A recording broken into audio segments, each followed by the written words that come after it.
everyone! Welcome to Leny's Kitchen!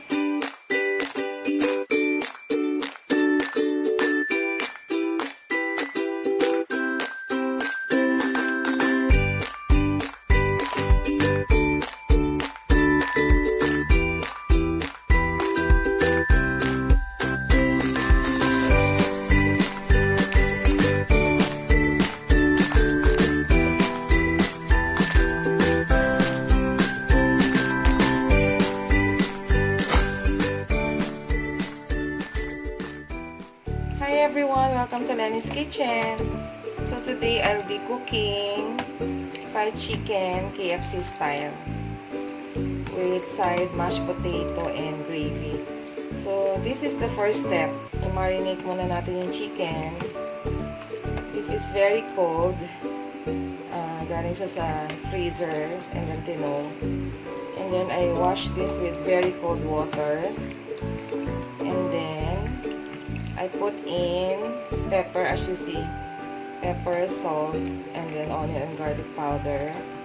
And then, yan lang, mix lang lahat para kumapit yung flavor. And then, i-marinate muna natin to with milk. So here, we pour in milk. Milk first.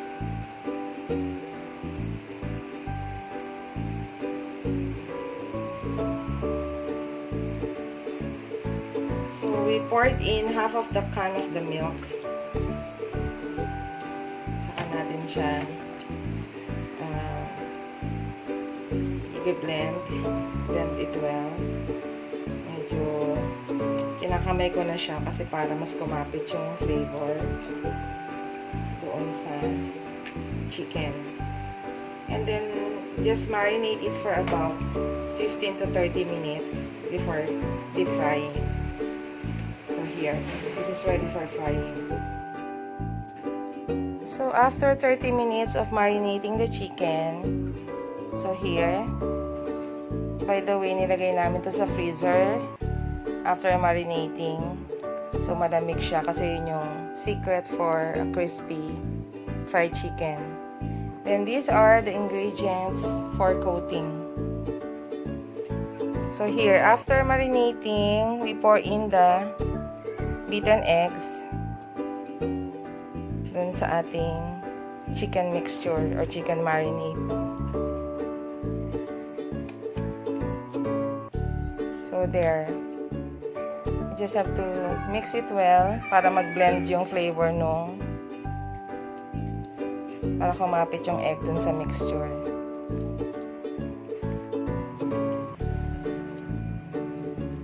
So from the marinade, first coating is flour and cornstarch mixture,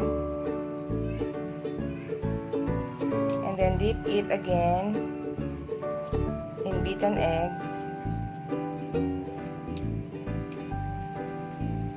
And then, final coating yung ating breadcrumbs. Bakit nga ba may cornstarch dun sa ating flour mixture? Kasi para to make it crispy yung ating chicken.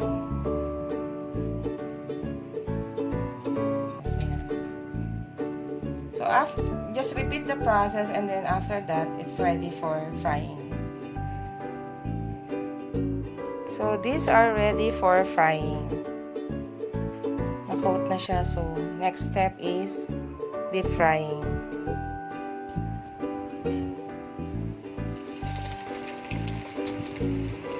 So, we're on the frying part.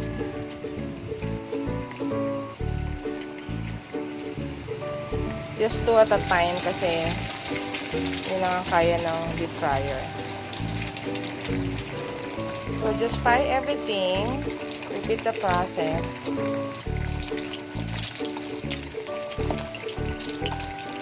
Until everything is cooked.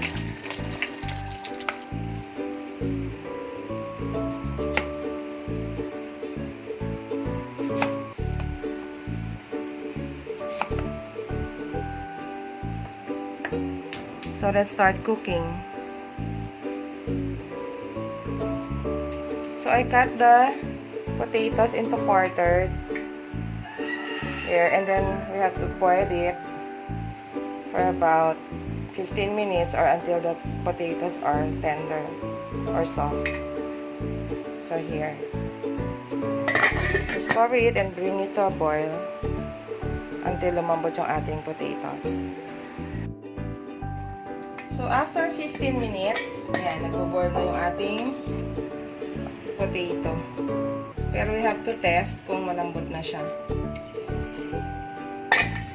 So, get a fork and then tusukin. Hindi pa siya ganun kalambot. So, siguro about 5 minutes pa to.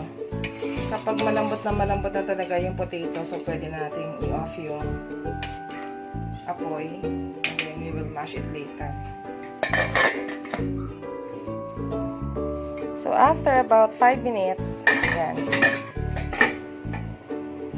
Malambot na yung ating potatoes. We have to test it using fork.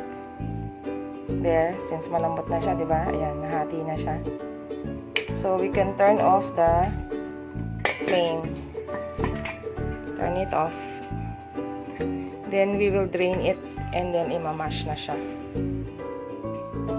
So, after boiling our potatoes for about 15 to 20 minutes, there, malambot na siya. Then, we can mash this. And these are the ingredients to make mashed potatoes. So here, we just mash it. Dahil wala akong masher, so I'm just using fork. But if you have masher, syempre mas madali kung masher yung gagamitin mo. So here, tuloy lang yung pag-mash until everything is mashed.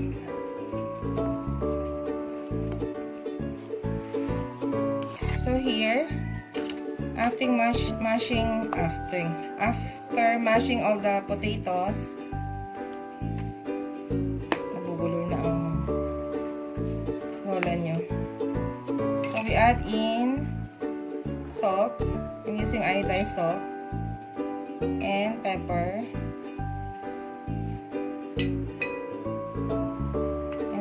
Melted butter.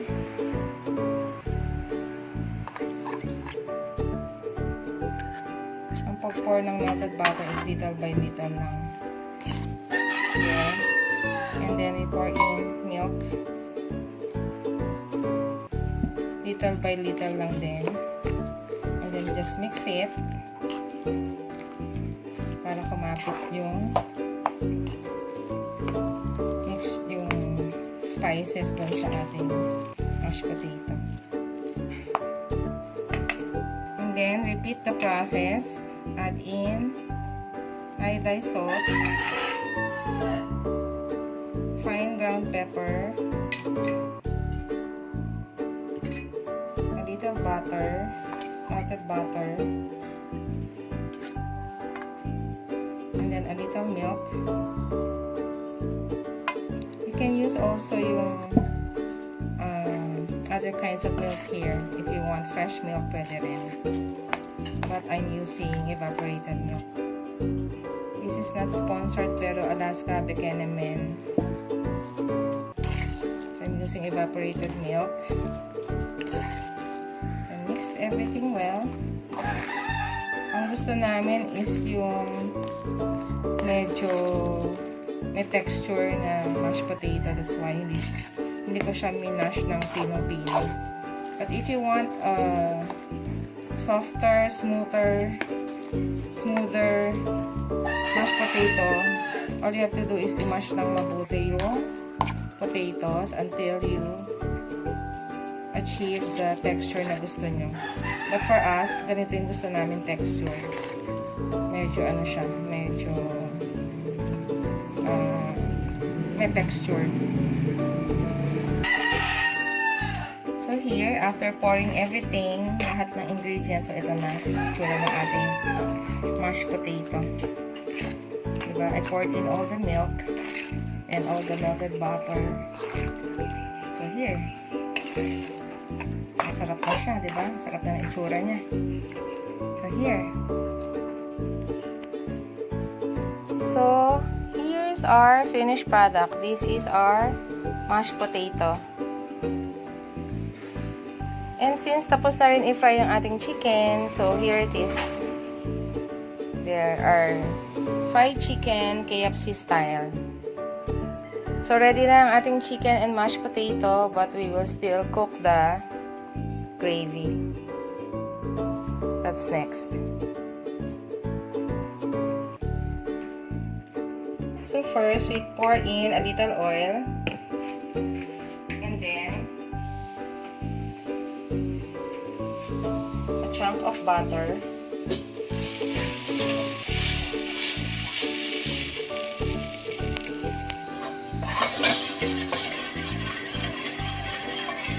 There, nag-melt na yung ating butter. Then, we can now add the flour. About 2 teaspoons of flour.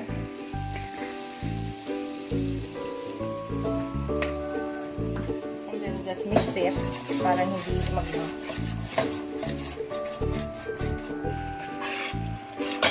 Then, we add in about half a cup of water. And just stir it until wala na siyang lump.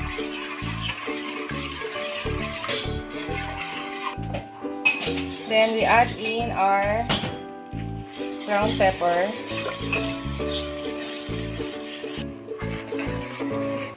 And then our soy sauce. About 2 tablespoons of soy sauce. And then we add in again about half cup of water again. And then just stir it until mawala yung lump. Ang pag-a-add po ng water is little by little. Gusto natin ma-achieve yung texture na gusto natin.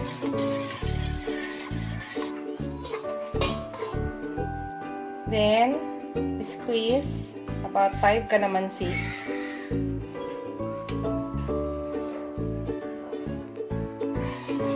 So, after adding the about 5 pieces of kalamansi, nag-squeeze ako ng 5 pieces of kalamansi. And then, we add in the other remaining half cup of water. And then, another about 2 teaspoons of soy sauce. Ang ginagawa ko po is little by little. Hindi ko siya binibigla.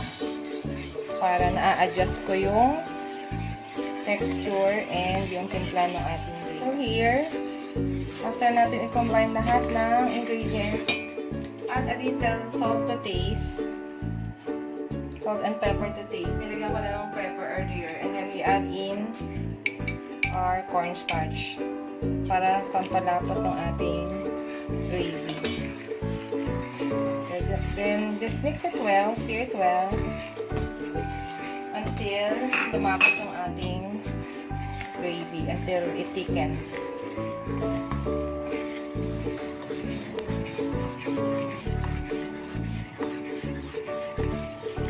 So here, this is almost ready.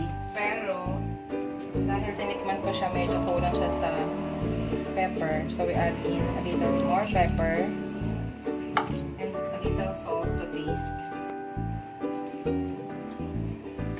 And then, para mas masarap siya, yung konting drapings ng ating chicken, we add it in here. Para mas may flavor yung ating gravy. There you go. This is ready. This is the perfect match for our fried chicken and mashed potato. So, here. So, ang secret ng ating masarap na gravy is we pour in a little of all-purpose cream. Siya yung magbibigay ng kakaibang flavor sa ating gravy. Just mix it well. Diba medyo naglighten yung ating gravy. color.